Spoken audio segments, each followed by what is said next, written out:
Hola, un cordial saludo de Alemania. No sé si se dieron cuenta, pero cometí un error la semana pasada. Se me olvidó que no habíamos hablado de Efesios 4, los versículos 17 al 32, y me adelanté al capítulo 5, pero Dios nos perdona y espero ustedes también. Y hoy vamos a empezar con eso. Puse en el internet que me gustaría, si hay preguntas, que me las manden por correo electrónico, porque así tengo tiempo de verlas a tiempo, porque aquí por ese sistema me cuesta mucho ver preguntas. Y bueno, en eso estamos. Vamos a iniciar, como siempre, con una pequeña alabanza,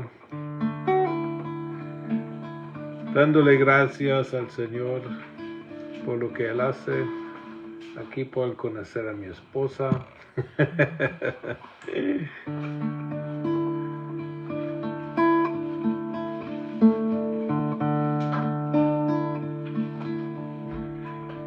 Estoy confiando,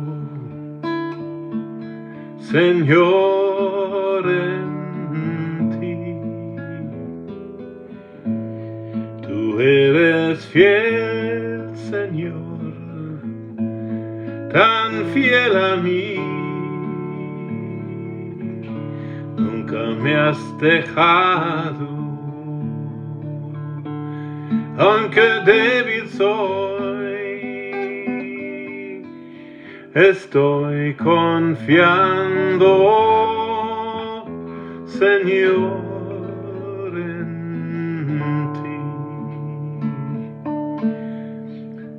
Estoy confiando, Jesús, en ti.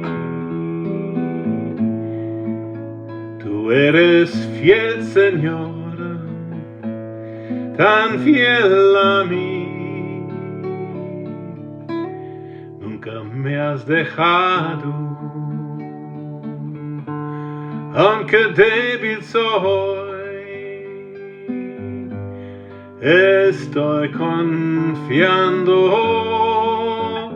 Señor, en ti.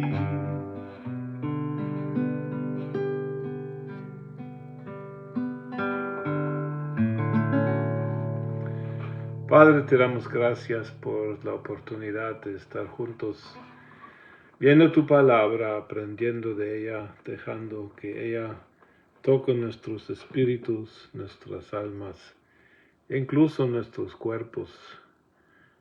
Acompáñanos, Padre, en el nombre de Jesús, con tu Santo Espíritu en este tiempo de reflexión ahora. Te lo agradecemos. Amén. Muy bien. Bienvenidos a los que ya se apuntaron. Y como les dije otra vez, los que se conectaron más tarde, perdón por brincarme medio capítulo la semana pasada, pero de plano que fue por Dios. Y entonces hoy vamos a iniciar con Efesios 4, retrocediendo al versículo 17.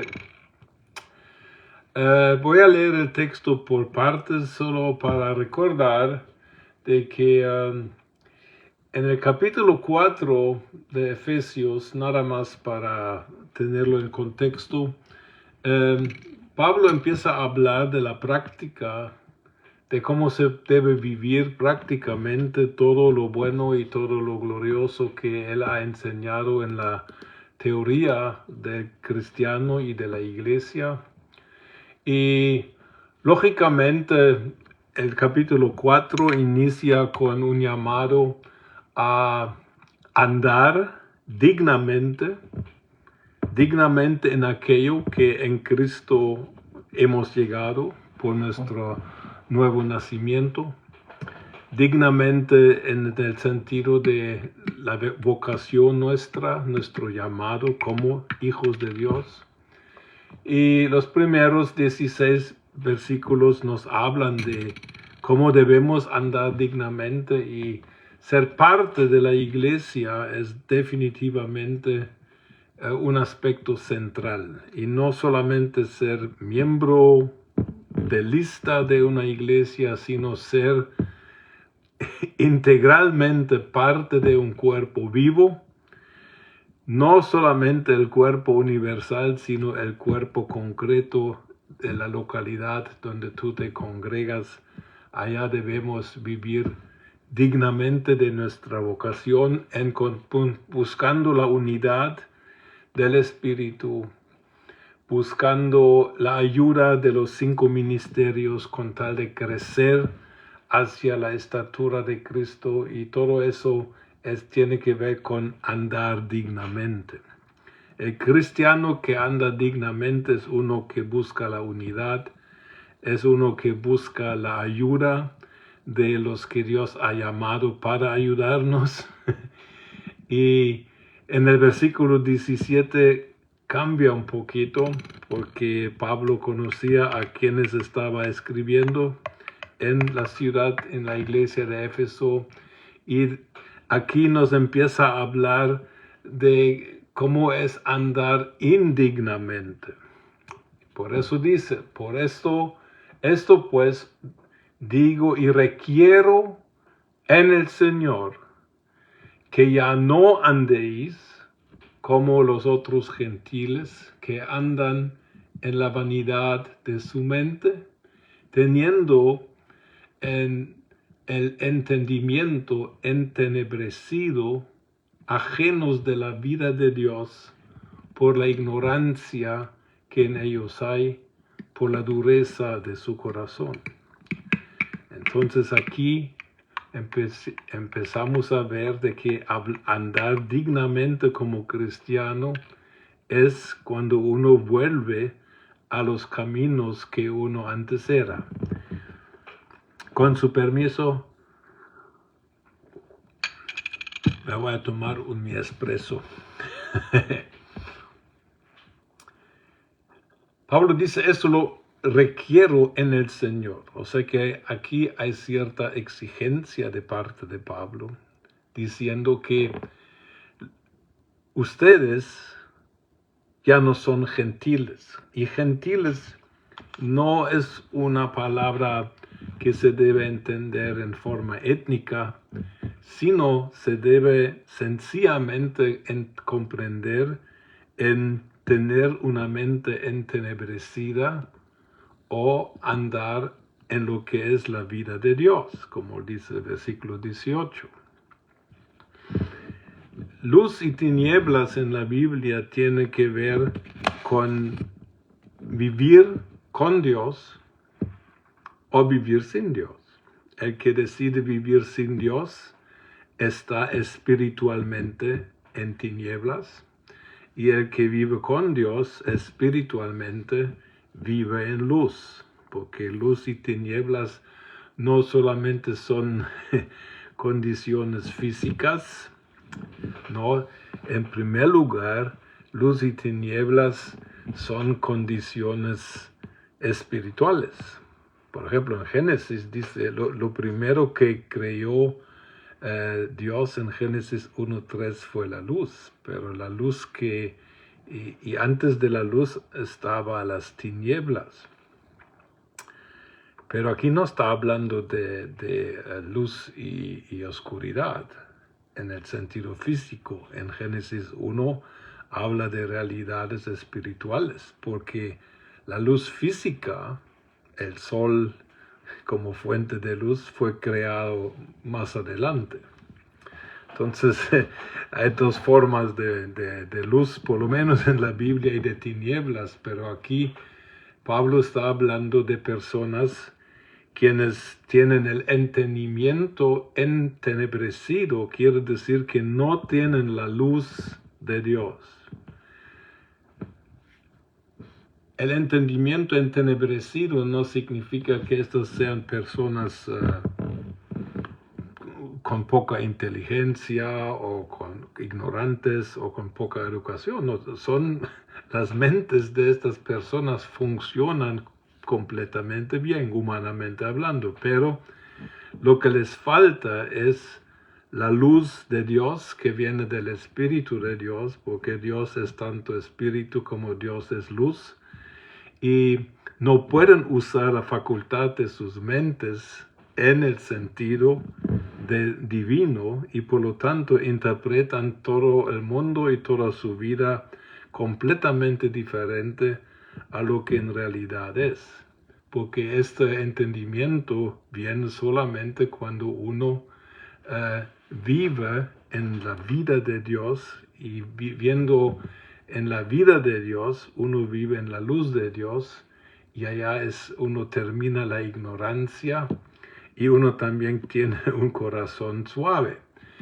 O sea que aquí Pablo está diciendo, ahora por favor, ustedes que son cristianos en Éfeso, dignamente caminando significa que están firmes en su fe, en su vocación, en su llamado, en su iglesia y en buena relación con los que les ayudan a crecer, con tal de que su vida valga para el reino de Dios y construya así la casa espiritual de Dios.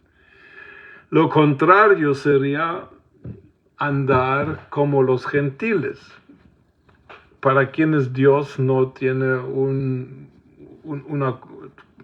tienen dioses, pero no conocen a Dios. Tienen la idea de luz, pero no tienen la luz. Y la razón es porque sus corazones están duros.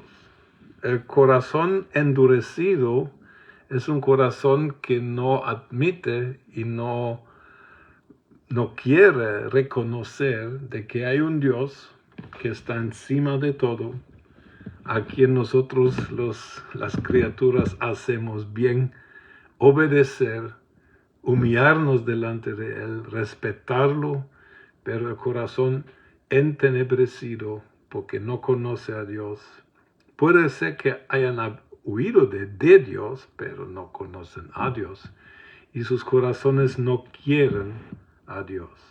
Cuando uno habla con personas que aún no han nacido de nuevo, uno se da cuenta de que cuando uno les habla de Dios, realmente tienen una reacción como si Dios fuera un enemigo, como si tienen un concepto de Dios duro, uno que exige, como alguien aquí por Facebook me mandó un día un montón de mensajes hablando de que Dios es un homicida, que es un eso y lo otro, y hablando muy muy mal del Dios como según él lo presenta la Biblia.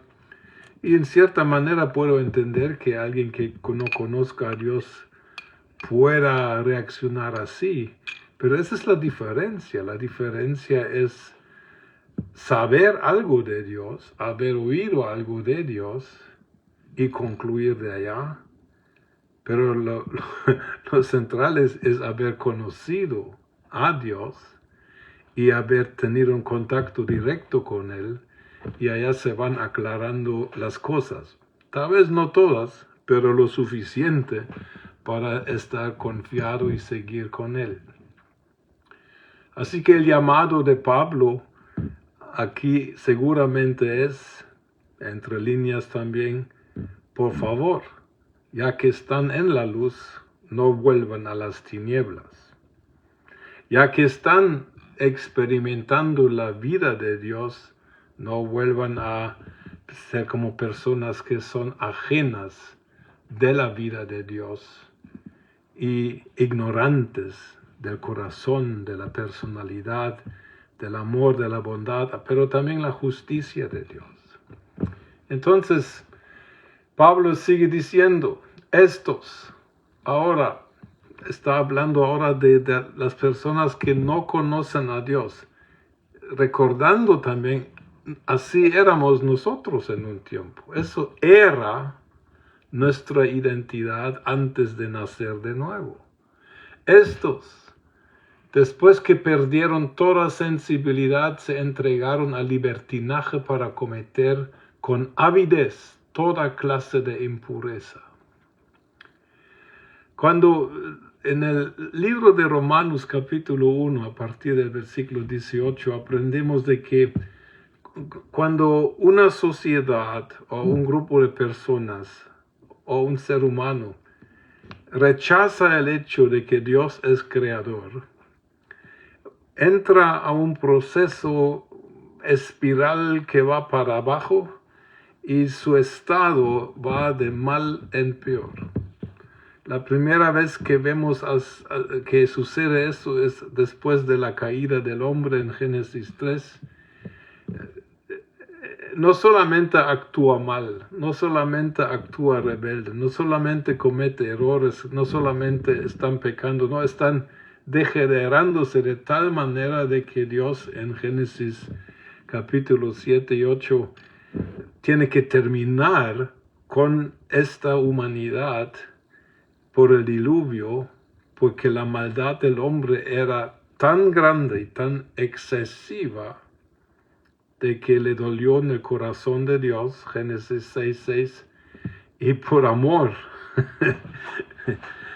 por amor, los tuvo que exterminar porque hubieran hecho cosas peores todavía. Quiere decir, cuando uno pierde, como dice aquí, pierde toda sensibilidad. Y sensibilidad tiene que ver con uno pierde el sentido común. Alguien que mira la creación debería concluir que hay un creador. Alguien que ve un reloj va a concluir que debe haber un relojero. Pero uno se puede volver tan raro de que uno dice que no, la creación es un producto de azar, por tiempo, por no sé qué. La idea de que todo lo que existe salió de una explosión de la nada y que de la nada que por ninguna razón explotó en el Big Bang, se creó todo. Bueno, se requiere mucha fe para tener esto, pero ¿por qué tiene gente fe de que todo el universo haya sido creado por procesos físicos, químicos, mecánicos y materialistas? ¿Por qué? Hay una razón que he detectado yo. Puedo equivocarme, pero yo pienso que hay una sencilla razón. El ser humano no quiere responsabilizarse delante de un poder mayor, que es no solamente mayor, sino moralmente mayor que él. Y por eso el ser humano prefiere inventarse instancias impersonales, porque ¿qué le debes a la materia? ¿Qué le debes tú a las leyes de la física, de la química? Nada. Pero si hay un creador, hay una responsabilidad tuya y también debe haber un aspecto moral. Y en lo moral tenemos que determinar si existe el bien o el mal. Todo el mundo funciona a base de este conocimiento hoy. Pero si no hay Dios, no existe ni el mal ni el bien. Entonces yo te puedo matar y delante de quién tendría que dar cuentas por mi acción. Ante el universo no es nadie. Pero el creador del universo es una persona y ante él sí tengo que dar cuentas. Entonces, perder la sensibilidad para mí tiene que ver con eso. Se empieza con rechazar al Creador o desarrollar cualquier tipo de idea de cómo es Dios, por ejemplo, de que Dios sea malo, que Dios sea arbitrario, que Dios sea un homicida, un matón que hace cosas horribles, terribles. Pero todo eso nos aleja de ver de que nosotros somos los que tenemos que entregar cuentas a Dios y no al revés. Estos, después que perdieron toda sensibilidad, se entregaron al libertinaje. Y el libertinaje es algo que no se debe confundir con libertad. Libertinaje es de que no hay ninguna limitación a mi actuación. Yo decido el bien y el mal. Y si el bien que para mí es bien daña o duele o en alguna forma afecta negativamente a otro, que se aguante porque yo soy libre en el sentido del libertinaje. La libertad verdadera es algo que tiene sus límites. Pero una libertad que se entiende por poder actuar sin límites, eso es libertinaje. Y eso lleva a una conducta que desde el punto de vista divino y de la Biblia es una conducta que termina siempre en la impureza de todos sentidos, sexual principalmente, y en fin, que lleva a un estilo de vida que va a herir a sus semejantes en algún punto. Y por eso Pablo llama la atención, pero vosotros no habéis aprendido así sobre Cristo. Versículo 21, si en verdad lo habéis oído y habéis sido por él enseñados conforme a la verdad que está en Jesús. Y nos damos cuenta de que aquí está llamando la atención Pablo a los creyentes que Cristo mismo debería ser su maestro. Porque oigamos otra vez, pero vosotros no habéis aprendido así sobre Cristo. Ahora, eso es la enseñanza que dieron los apóstoles, profetas, evangelistas, pastores y maestros de los versículos anteriores. Si en verdad lo habéis oído y habéis sido por él enseñados. Ahora, los 5 ministerios, apóstoles, profetas, evangelistas, pastores y maestros, que para mí tienen que seguir vigentes hasta el día de hoy, estos son dones de Cristo a la iglesia. Son personas a quienes Jesús ha dado este don de enseñar a todos los demás. Y si son llamados estos 5, y los genuinos tienen que ser llamados directamente por Cristo, si van a enseñar de acuerdo a su llamado divino, ellos van a enseñar como si Cristo nos estuviera enseñando. Ahora yo sé, todos dirán, pero hay gente abusiva, sí, porque la Biblia habla de pseudo apóstoles, pseudo profetas, todo lo que Dios ha hecho en el original, Satanás lo ha producido un pseudo, o sea que una contraparte que parece ser lo original, pero es una falsificación. ¿En qué se puede conocer la diferencia entre pseudo apóstol, pseudo pastor, pseudo maestro? De todo hay pseudo en la Biblia. Y los originales. Pues los originales van a dejar un fruto que corresponde a la enseñanza, pero no solo la enseñanza, sino la vida de Cristo. Si uno de verdad es enseñado por Cristo, uno va a transformar su vida poco a poco a ser semejante como Cristo.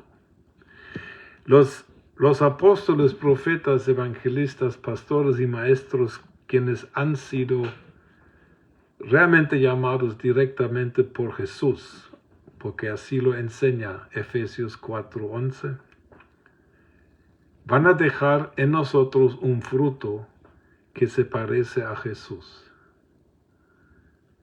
Eso es una manera de saberlo.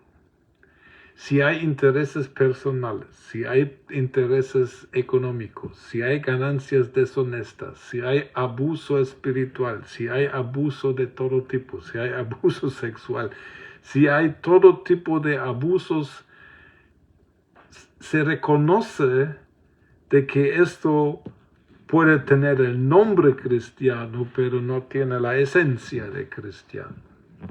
Nosotros necesitamos ser enseñados por Jesucristo y enseñados por quienes Jesucristo realmente ha designado, llamado y equipado para darnos esta enseñanza, que es una enseñanza que siempre transformará a los gentiles que están en tinieblas, a los hijos de luz. Y por eso Pablo aquí habla de que si hay gente que se llama cristianos y siguen andando en tinieblas, o sea que siguen viviendo parte de su vida como si no hubiera Dios, eso es mala seña. O sus maestros y sus líderes no han sido llamados directamente por Jesús, o estos cristianos sencillamente decidieron no hacer caso a la enseñanza de Cristo por medio de los 5 ministerios y han decidido caminar por su propio camino, y esto es el camino indigno. Versículo 22. En cuanto a la pasada manera de vivir, despojaos del viejo hombre que está corrompido por los deseos engañosos, y renovaos en el espíritu de vuestra mente, y vestíos del nuevo hombre, creado según Dios en la justicia y santidad de la verdad. Vemos que si de verdad somos cristianos, esta verdad se manifestará en santidad y justicia de mi vida. Si mi vida no manifiesta ni santidad ni justicia, mi verdad no es la verdad de Cristo. No he sido enseñado según Jesucristo. Pablo dice que, por favor, ustedes que se llaman cristianos,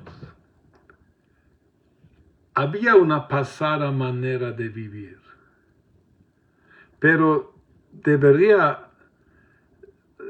se deberían haber despojado ya del viejo hombre. ¿Y el viejo hombre por qué se conoce? Corrupción, deseos engañosos. Yo pienso que el principal test que podemos hacer es los deseos que tenemos. ¿Son egoístas? ¿O son motivados por amor a Dios, hacia el prójimo y hacia mí mismo? El egoísta no se ama a sí mismo. El egoísta se adora a sí mismo. Porque si alguien se amara a sí mismo, se amaría de una forma como Dios nos ama. Y este tipo de amor lleva a algo bueno y sano y santo y justo. Entonces,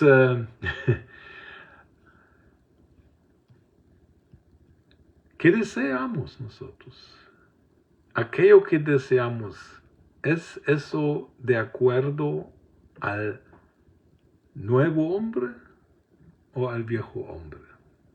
Y para no excluir a nadie, ¿está de acuerdo a la vieja mujer o a la mujer nueva?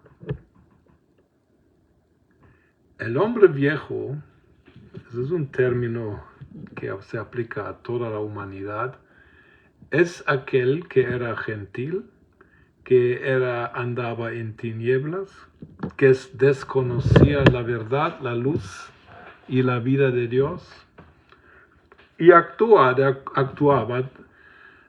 conforme a la naturaleza de pecado que llevaba desde la línea de Adán. Porque por un hombre entró el pecado al mundo, según Romanos 5:12. Y entonces, si nosotros seguimos actuando como el viejo hombre,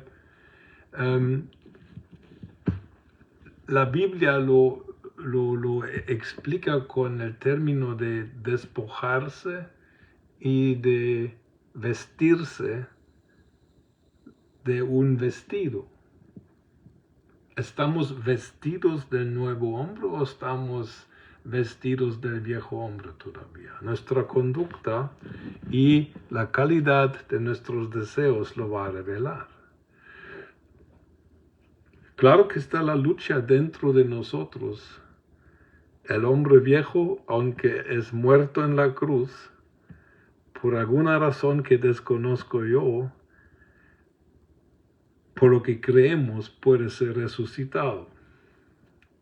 Porque la Biblia habla de esta lucha real entre el espíritu y la carne, lo llama Pablo en Gálatas, el viejo hombre y el nuevo hombre. Pero la pregunta es, ¿qué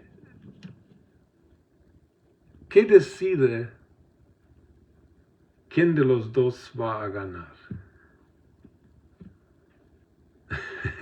Existe esta vieja historia. Por mucho tiempo creía que era una buena ilustración, pero ahora no estoy tan seguro. Parece que es la historia de alguien que evangelizaba a los esquimales, y cuando llegó a explicarle el evangelio, en un punto el esquimal le preguntó al misionero, pues yo sé que dentro de mí hay un lobo blanco y un lobo negro, y los dos lobos pelean, luchan. Entonces el misionero le preguntó al esquimal, ¿y cuál de los dos lobos gana? Entonces el esquimal dijo, al que le doy comida. Y claro, si nosotros alimentamos la carne más que el espíritu, si alimentamos más el viejo hombre que el nuevo hombre, puede haber de que el que reciba más comida va a ganar. El único problema con este ejemplo es que según la Biblia, el Nuevo Testamento, este viejo hombre fue crucificado en la cruz. Romanos 6:6 lo dice, que mi hombre viejo fue justificado juntamente con Cristo. La pregunta es si sobrevivió. Jesús murió en la cruz. Eso es un hecho médico y forense y espiritual. Jesús murió. ¿Sobrevivió el viejo hombre o porque está activo dentro de nosotros? Si supuestamente debería. ¿Puedo yo alimentar a un muerto? Espero que no. Pero para no tardarme mucho en este punto, la pregunta es la siguiente. ¿Cómo puedo yo? Porque aquí hay una orden, hay un imperativo dirigido hacia nosotros. Despójate del viejo hombre y vístete del nuevo hombre. Versículo 22 y 24. ¿Cómo? La realidad de muchos de nosotros, aunque también cristianos como yo de muchas décadas de caminar con Jesús, es de que la lucha todavía existe. Pero ¿cuándo puedo yo llegar a un punto? ¿Qué es lo que determina la diferencia entre ganar esta lucha y perderla? En primer lugar, cuando la Biblia dice de que el justo por la fe vivirá. Este versículo no es un versículo para evangelizar, sino que es un versículo para cristianos. Romanos 1:17, por ejemplo. El justo es una descripción de nuestra identidad en Cristo. La Biblia identifica a los que han nacido de nuevo como los justos. Lo pueden leer en Romanos 5:19, lo pueden leer en 2 Corintios 5:21. Nuestra identidad como nacidos de nuevo es justos. Somos la justicia de Dios en Cristo Jesús. Esta identidad que viene otorgada es un regalo de Dios. Se llama el don de la justicia en Romanos 5:17. Este regalo es nuestra identidad y esta identidad debe vivir por fe. ¿Por fe en qué? ¿Y en quién? Por fe en los hechos realizados por Dios a través de Jesucristo nuestro Señor. Romanos 6 enseña de que en Jesucristo nuestro viejo hombre fue crucificado. Nosotros con Cristo fuimos enterrados en el bautismo y en el bautismo también fuimos resucitados como un acto espiritual en la dimensión que no es tiempo de Dios. Todo eso sucedió y nosotros no nos dimos cuenta conscientemente de lo que haya sucedido. Pero la fe dice que tú puedes y debes creer estas realidades. Porque ¿qué es la fe? La fe es, dice Hebreos 11:1 que la fe es estar convencido de hechos invisibles. De que tú y yo hayamos sido crucificados juntamente con Cristo, enterrados y resucitados, es físicamente invisible, pero espiritualmente es un asunto de creerlo o no. Entonces la decisión que tenemos que tomar nosotros es, ¿qué creo yo? Si yo creo que he muerto, que mi viejo hombre ha sido crucificado, eso es despojar el viejo hombre para que ya no pueda controlarme. Pero yo le quito el control por fe y no por acciones.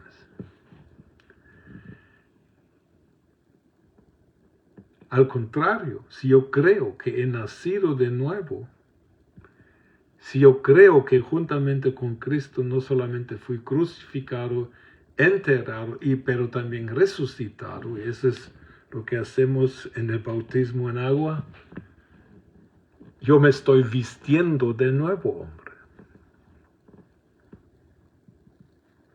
Cuando en Éxodo 40, de eso hablo muy detalladamente en mi libro que se llama El sacerdocio de cada creyente, Cuando el sumo sacerdote Aarón inicia su ministerio, él es vestido. Primero lo lavan, luego lo visten en Éxodo 40, versículos 12 y 13.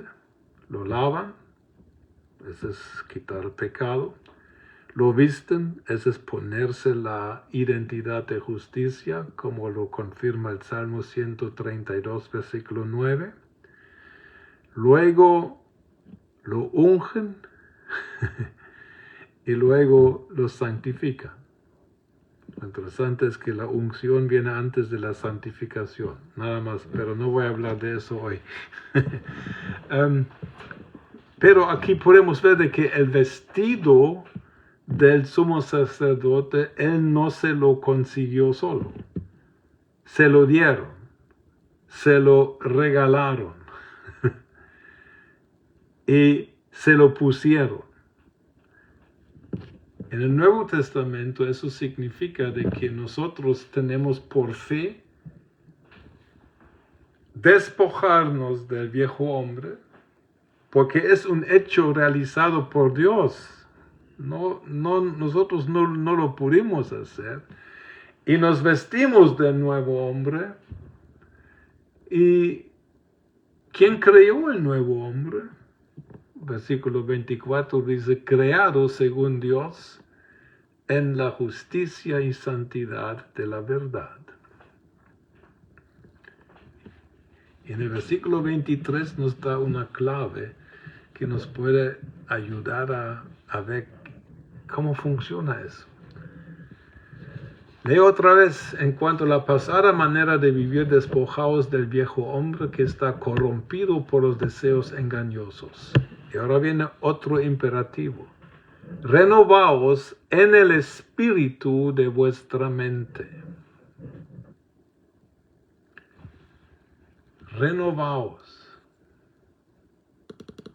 ¿Qué quiere decir renovar?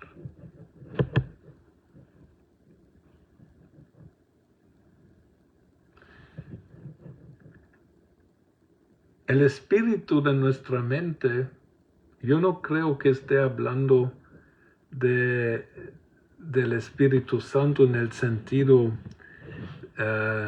como comúnmente lo usamos, sino que la palabra espíritu en los dos idiomas de la Biblia, hebreo y griego, es una palabra que significa aire en movimiento. O sea que el Espíritu Santo es algo que nos mueve. Puede ser un viento suave, puede ser un huracán, pero el Espíritu Santo, las palabras ruach en hebreo y pneuma en griego, son palabras que implican movimiento, actividad. Y por eso hasta el día de hoy me pregunto, ¿cómo podrá uno descansar en el Espíritu? Porque descansar y no hacer nada y espíritu son cosas que casi se contradicen. Pero eso es nada más soy yo. Renovaos en el espíritu de vuestra mente, para mí quiere decir que ¿cuál es la fuerza que realmente empuja y que mueve tus pensamientos? Porque la mente son nuestros pensamientos. ¿Qué está atrás de tus pensamientos?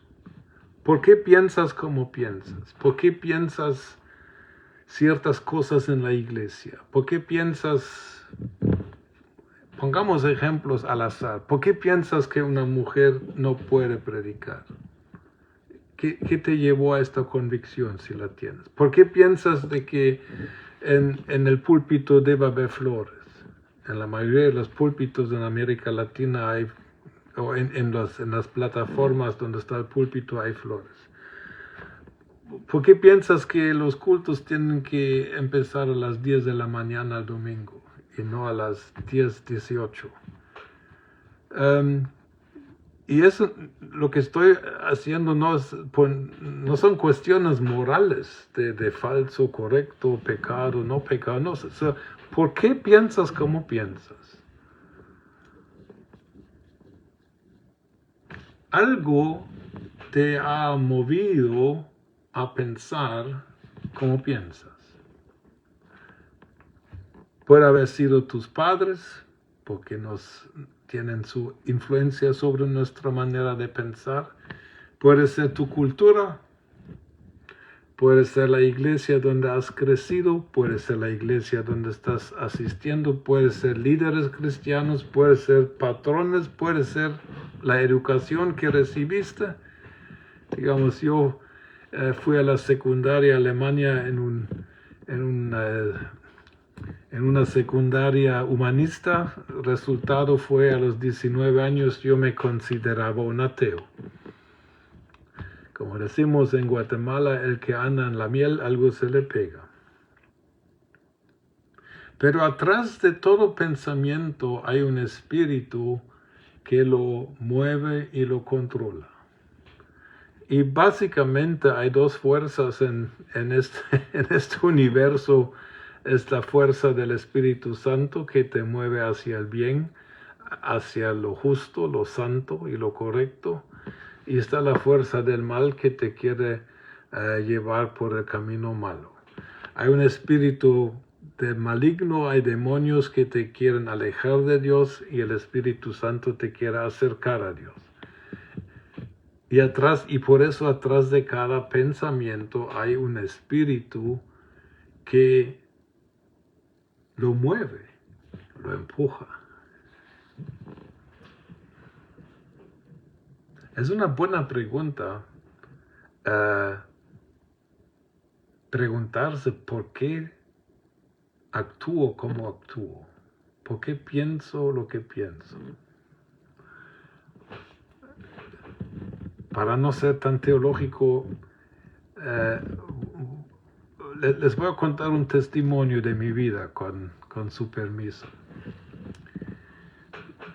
Toda la vida, consciente, y especialmente desde que soy adulto, como siempre he luchado con ciertas enfermedades diferentes, pero en toda la vida ir con los médicos, incluso ir al hospital, para mí ha sido algo que me fascinaba.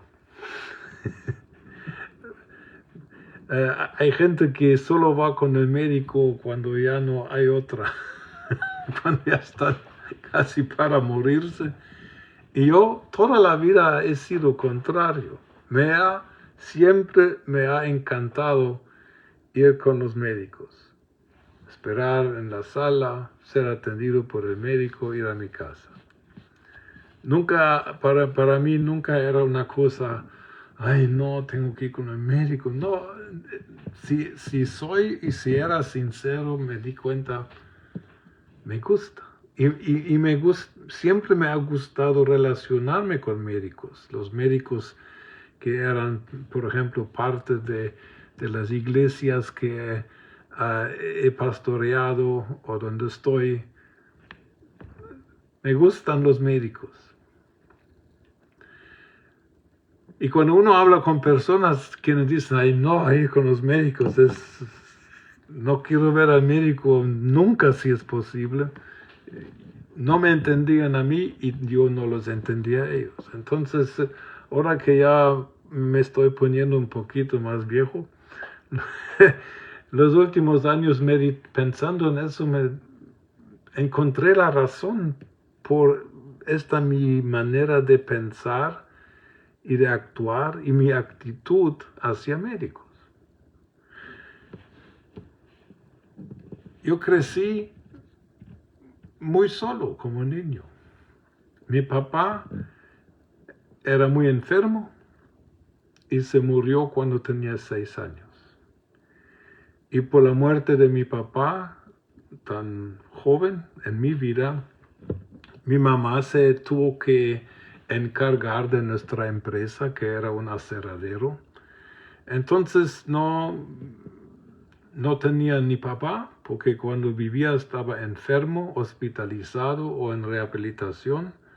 Y después de morir, mi mamá estaba trabajando todo el día y la miraba, si mucho, en la noche un poquito y los fines de semana.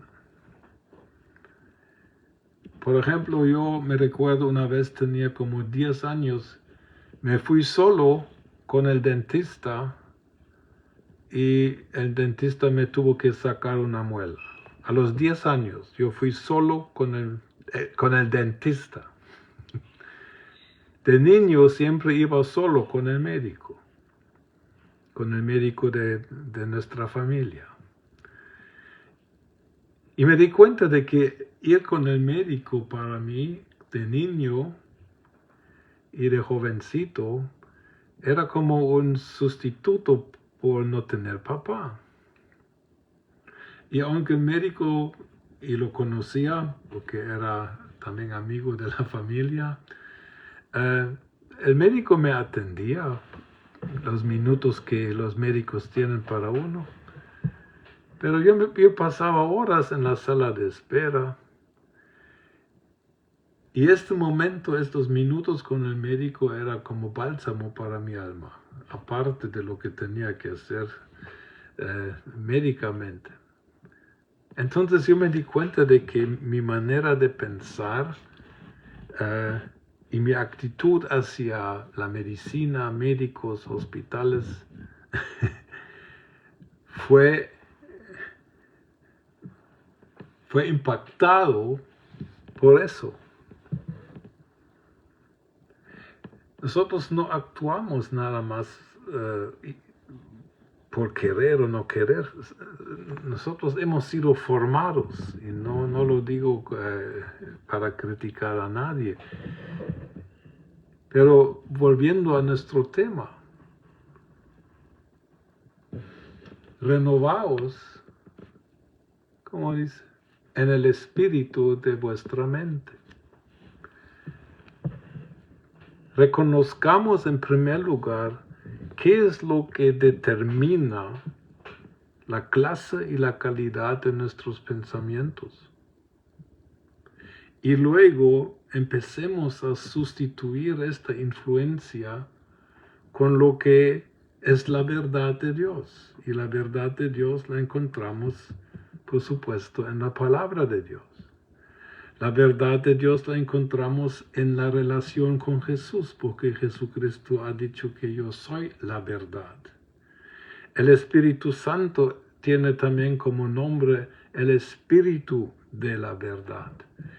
Y entonces necesitamos renovar el espíritu de nuestra mente por medio del Espíritu Santo, al cual encontramos en todo eso. Leer la Biblia, como lo expuse en otro de mis libritos, no debe ser una tarea obligatoria que tengo que leer la Biblia para que Dios me ame y para que nadie me pueda hacer preguntas incómodas. No. La Biblia debe impregnar nuestro espíritu humano, porque dentro de nuestro espíritu humano, aunque nacidos de nuevo, todavía hay influencias del pasado. Pueden ser buenas, pueden ser malas, pueden ser positivas, pueden ser negativas. Pero, en fin de cuentas, no importa qué nos haya marcado e influenciado nuestra manera de pensar, todo donde no fue el Espíritu Santo tiene que ser sustituido por esta nueva influencia. Leer la Biblia es algo que es muy necesario. Hay dos cosas que nos edifican sumamente para llegar a este punto de de renovar nuestra manera de pensar, pero no solamente cambiar de pensamiento, sino renovar el espíritu que está atrás de nuestro pensamiento. Obsérvate cómo piensas, especialmente cuando tienes que reaccionar. Sucede algo y tú reaccionas por dentro y pregúntate, ¿por qué piensas como piensas en este momento? ¿De dónde viene? ¿Cuál es el espíritu atrás de este pensamiento? Muchas veces ligado con un sentimiento. Y eso es algo que es algo que es muy práctico, porque renovados en el espíritu de nuestra mente es una orden que se nos da con tal de que podamos conscientemente despojarnos mejor de lo viejo y vestir lo nuevo por medio de la fe. Hay cosas que hay patrones de vida que a veces nos damos cuenta de que no nos entendemos a nosotros mismos. Sabemos que cierta cosa no es correcto. Sabemos que ciertas cosas son pecado. Sabemos que quebramos el corazón de Dios con ciertas cosas que pensamos, que hablamos, que hacemos o dejamos de hacer. Y queremos cambiar, y decimos, yo quiero arrepentirme y no puedo. Nada me ha ayudado a cambiarme.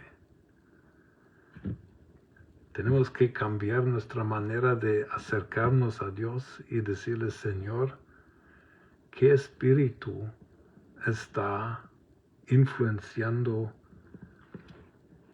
mi mente? Con tal de que yo tienda más a dejarme el viejo hombre y no vestirme el nuevo.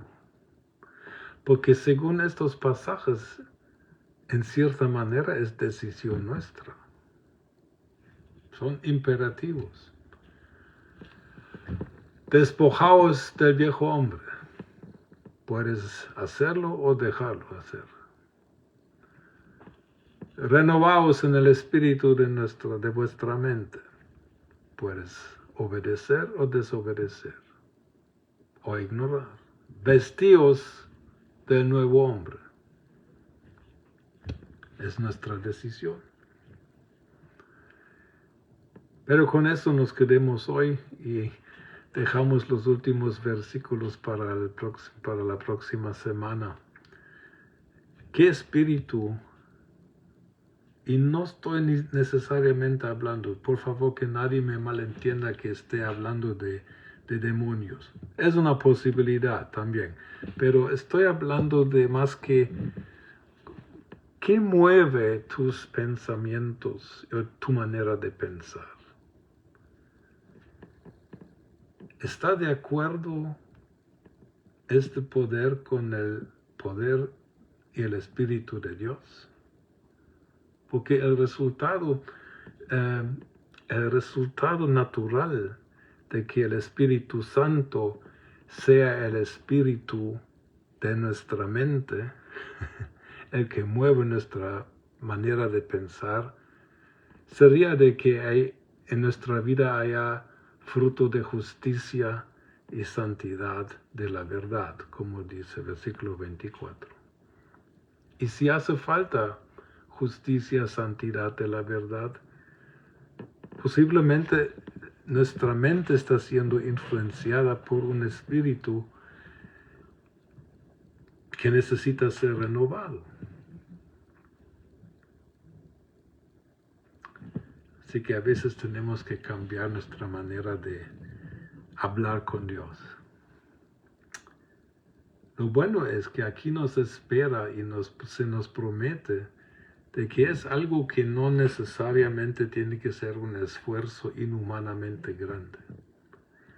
Tenemos que entender quiénes somos en Cristo, quiénes éramos antes de nacer de nuevo y de cómo podemos vivir dignamente de este cambio que Dios hizo en nuestra vida y cómo podemos evitar vivir indignamente en esta nueva realidad. Padre, en el nombre de Jesús bendigo a todos los que estamos aquí considerando tu palabra. Te pedimos, Padre, que tú nos des el espíritu de sabiduría y de revelación en el conocimiento tuyo, con tal de que podamos realmente conocer cuál es la riqueza de tu gloria dentro de nosotros, cuál es el poder que actúa para nosotros. Ayúdanos, Padre, a tener los ojos de nuestro corazón abiertos a los gloriosos hechos que tú has dado en Cristo para que nosotros las creamos.